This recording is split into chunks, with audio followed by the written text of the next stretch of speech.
Hello, I'm David Harper with the BBC News. 130 countries have agreed to a major overhaul of the century-old international tax system to reflect the digitalised global economy. It's hoped the measure will come into effect in 2023. Here's Andrew Walker. The US Treasury Secretary Janet Yellen said the agreement meant that what she called a race to the bottom on business taxation was a step closer to its end. It was a race she described as self-defeating, which no nation had won.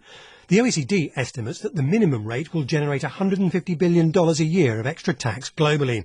The other element of the deal would reallocate more than $100 billion of profits to the countries where multinational firms earn their money, whether they have a physical presence there or not. The main target for that measure is some of the big technology companies. Lawyers for the Trump Organization and its chief financial officer, Alan Weisselberg, have pleaded not guilty to tax fraud and grand larceny, or theft, at a court in New York. At a hearing at Manhattan's criminal court, the prosecutor said there'd been a sweeping and audacious illegal payment scheme at the former president's company. He said Mr. Weisselberg had himself avoided taxes on $1.7 million. Samira Hussein was outside the court.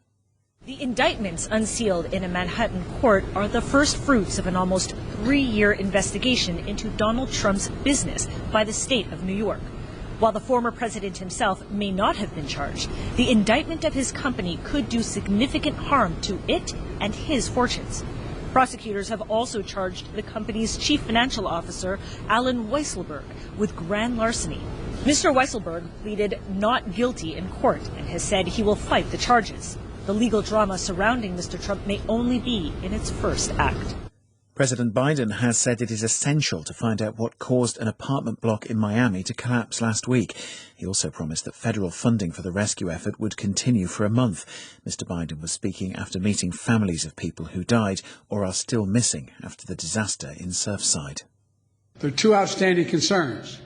First, remaining buildings may collapse. The remainder of the building may collapse. We need to determine if it's safe for first responders to return to the site to continue their rescue mission.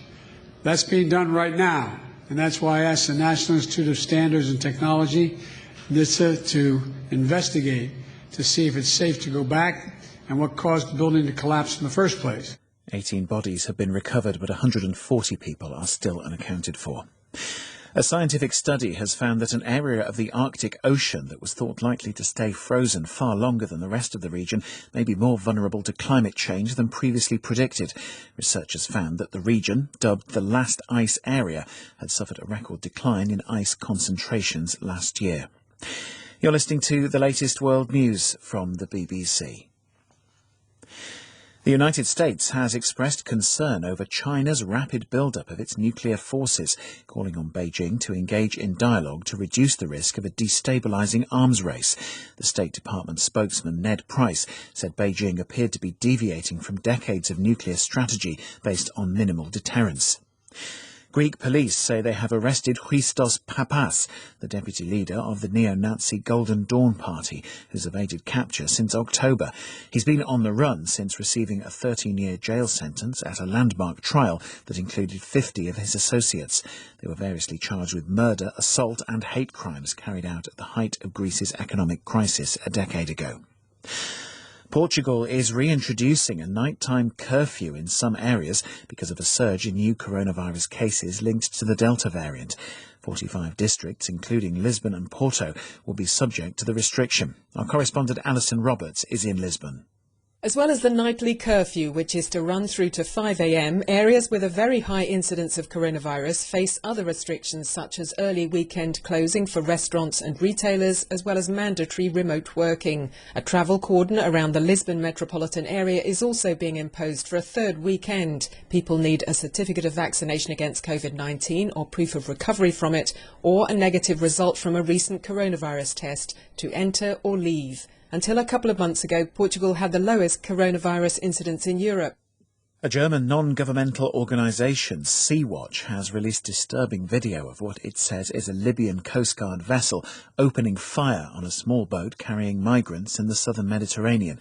The video shows the larger vessel also apparently trying to ram the boat. Sea-Watch said the interception did not succeed and the migrants landed early on Thursday on the Italian island of Lampedusa. BBC News.